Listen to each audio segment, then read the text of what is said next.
Ang tulang ito ay pinamagatan kong ikaw at ako. Oo, ikaw. At ako naman si ako. Ang lalaking nakilala mo last 4 years ago. Ready ka na? Alam mo ba yung pinakamasayang nangyari sa buhay ko? Yun ay ang araw na natagpuan kita. Araw na nakilala kita. Araw na una kong nasilayan ang mga napakaganda mong mga mata. Araw na kusa mong pinadama yung pagmamahal na hindi ko naramdaman sa iba.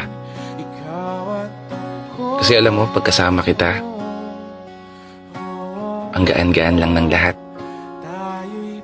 Pagkasama kita, payapa lang lahat. At pagkasama kita, pakiramdam ko kaya ko lahat. At higit sa lahat, pagkasama kita, para bang nakakalimutan ko lahat. Sino ka nga ulit? Hindi, joke lang. Ikaw nga pala si ikaw. Isang ikaw na nagbago ng buhay ko. Isang ikaw na kasama ni ako na hinaharap ang hamon ng mundo. Isang ikaw na gusto kong magiging ina ng mga anak ko. Isang ikaw na pangarap kong makasama hanggang sa huling hininga at hanggang sa huling pagtibok ng puso ko.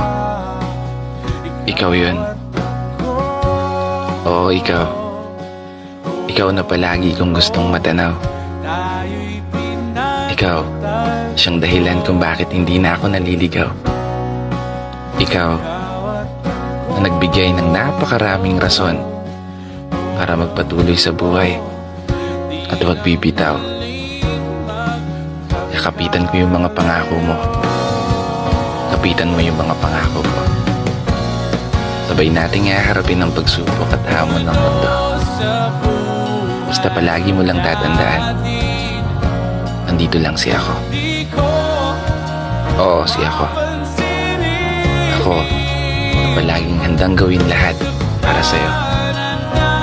Isang ako na mamahalin ka, kaalagaan at uunawain ka, at sasamahan ka hanggang sa huling sandali ng buhay ko.